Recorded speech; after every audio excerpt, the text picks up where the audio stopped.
Welcome to Widow's Bay. There's so much to see here. Come with me. I'll show you around.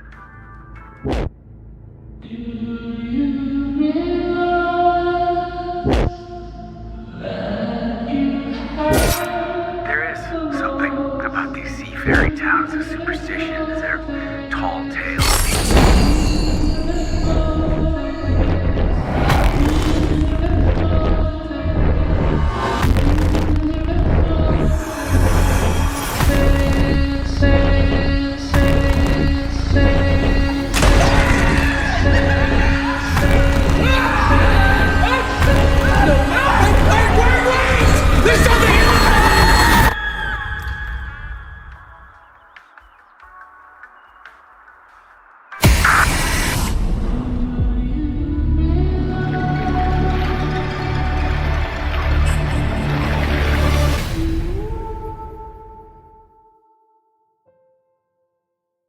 Hello and welcome. It is me, MudLuv, Widow's Bay's newest replacement shaman, as the last one is apparently on vacation. Here to take you on a trip through the fantastic and wonderfully non-violent history of Widow's Bay. And to clarify, a lot of this history is brought to us through passing dialogue or references between characters, as well as what could be considered a more thorough breakdown given to us by Rosemary.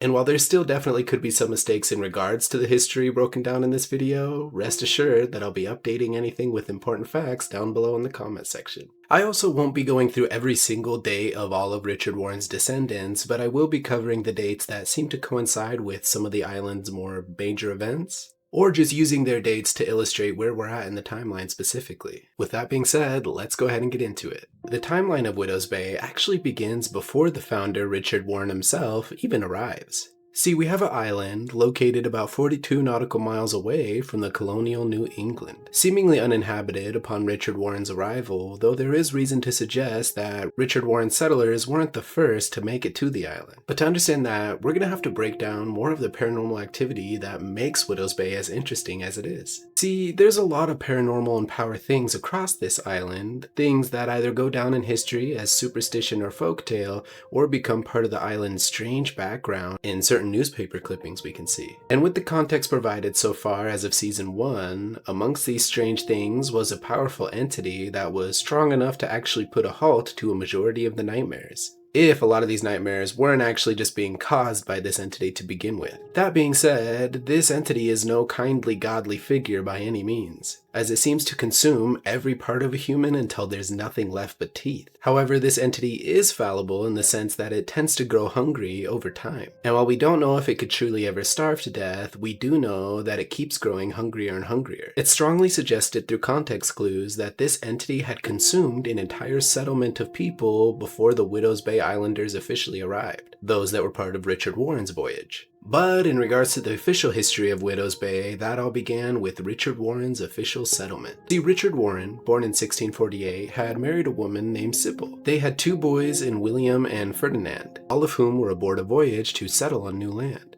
accompanied by 42 other settlers, although there is a debate amongst them on whether there was 42 or 43. Which could leave you to wonder, considering there is technically a perimeter to the island, is it possible that they left the mainland with 42 settlers, and upon passing the island's threshold, the entity could have manifested itself as a 43rd passenger, maybe trying to help direct them straight to the island? Either way, upon arriving at the island in 1681, it was barren, with the only thing the settlers could find being teeth. However, the settlers also had to endure some extremely harsh conditions once they arrived, with even Richard Warren's son William dying within the very same year they had arrived to the island.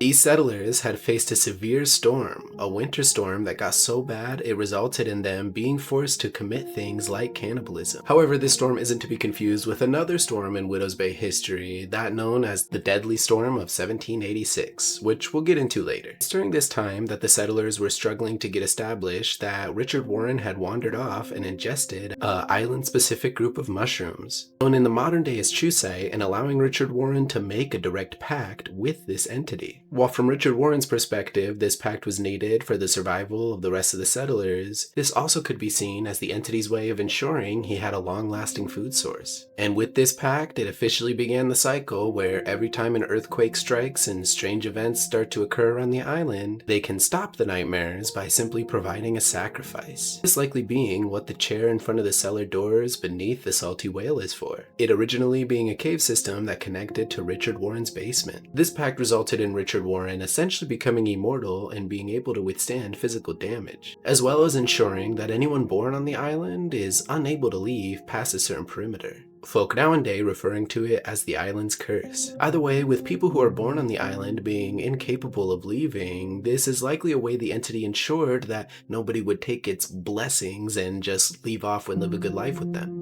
Either way, with the pact being made, the conditions of the island also seem to stabilize, with Richard Warren being able to establish the Widows Bay Historical Society and the church, two pillars of foundation for Widows Bay's history. It's unclear if Richard Warren's other son, Ferdinand, had died during this time of progression, or if he died before the pact was made during the rough years. What we do know is that at some point in 1696, Sybil Warren had officially died, presumably murdered by Richard Warren himself.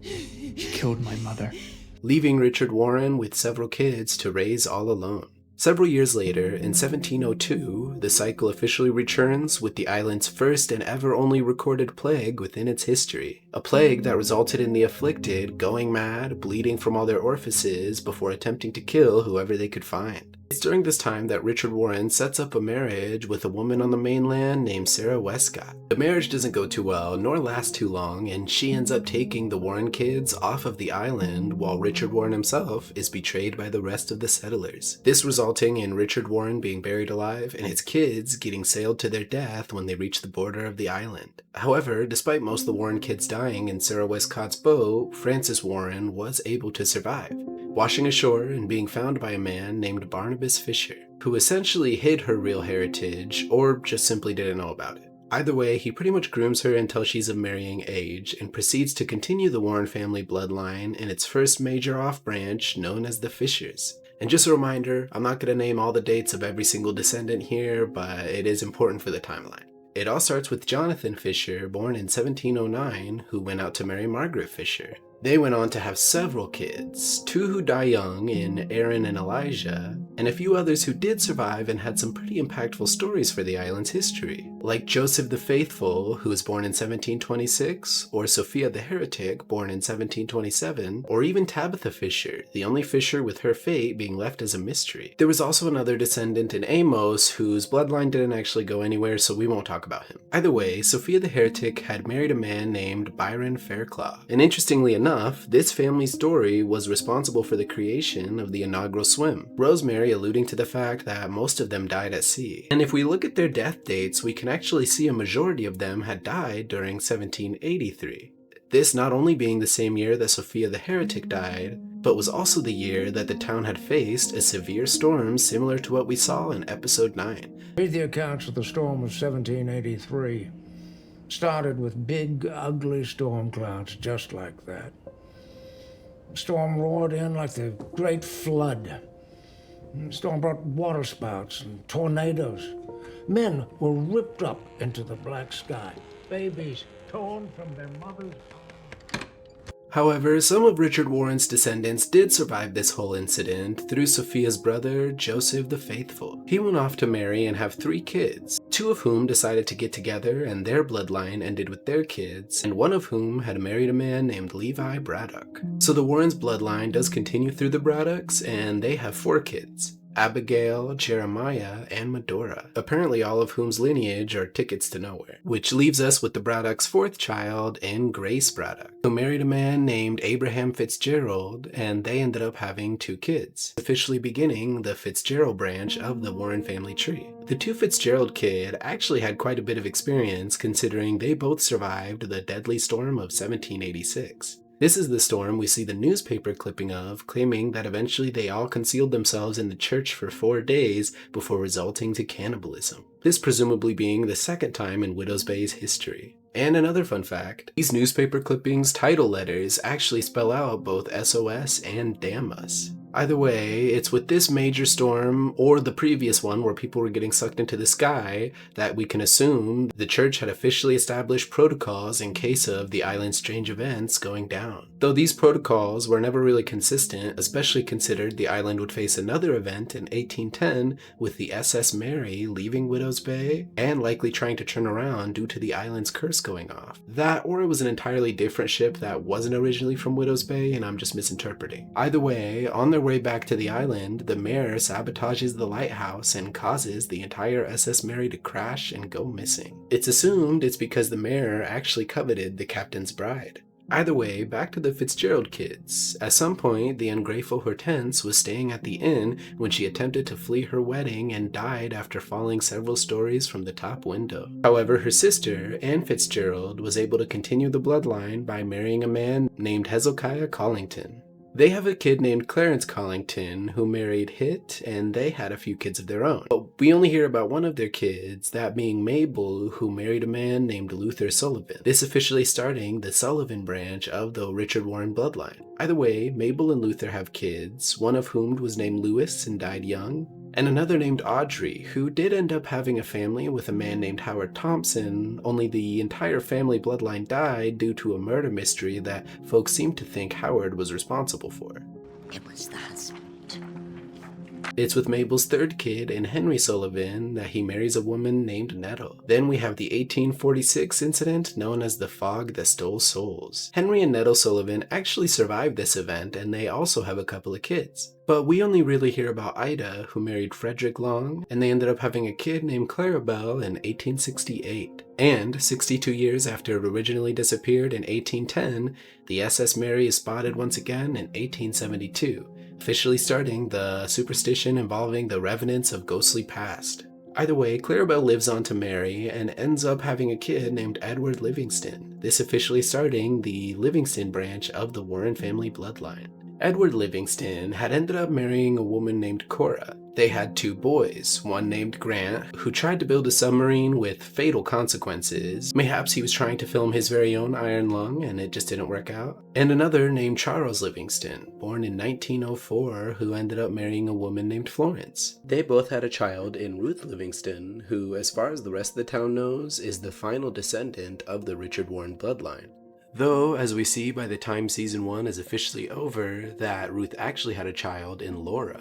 Laura being of course Tom's dead wife and Evan's mom, resulting in Evan being the true final Warren descendant. Then we have the 1952 clown killer incident, where a guy named Willie had dressed as a clown and killed a bunch of people while staying at the inn, hiding their bodies at the cellar shaft in the basement. Then, in 1959, the Miss Widow's Bay was officially announced in Ruth Livingston, and in 1962, we have the New Year's Eve disaster take place, where a man named John Reynolds dies with his head being found in a dumbwaiter. Sometime after this, the strange events of the islands return yet again, with people going missing and the island officially going into lockdown before Wick, Mark Doyle, and their friends head out to sea to test their mettle on the waters, encountering a giant tentacled creature who may or may not have been the Kraken, with presumably only Wick being the one to survive the incident. Then we have the early 2000s Boogeyman incident, with 4 girls getting strange phone calls before being murdered by an unkillable monster known as the Boogeyman, a guy who did own a home on the island and possessed the same sort of weird immortal traits that Richard Warren had possessed.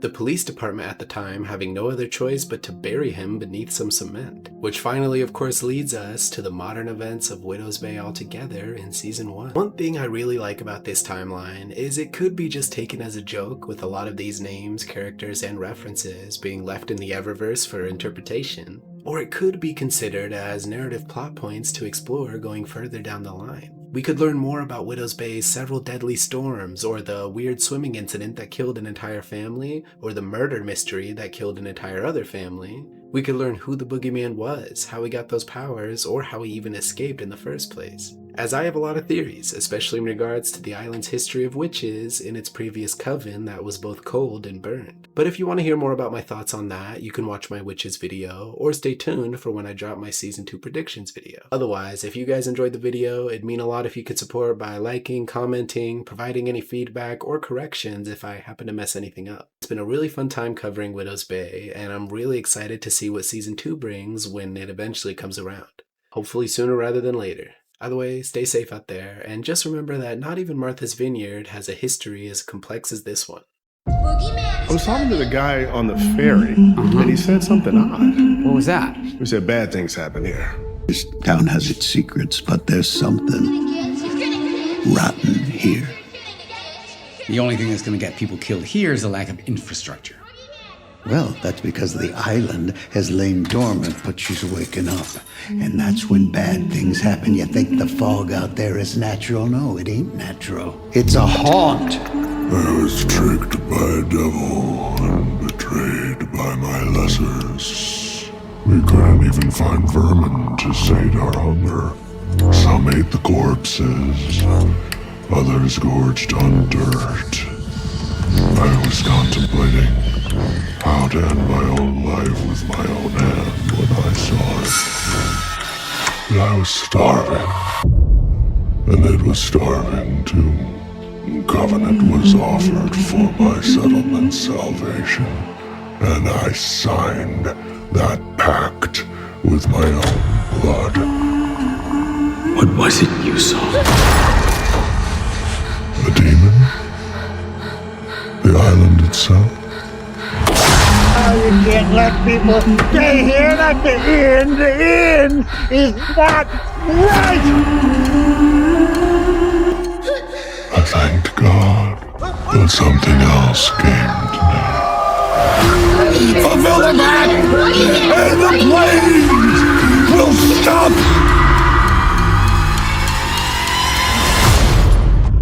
If I had refused, none of you would be here. Maybe that would have been better. Welcome to Widow's Bay. There's so much to see here.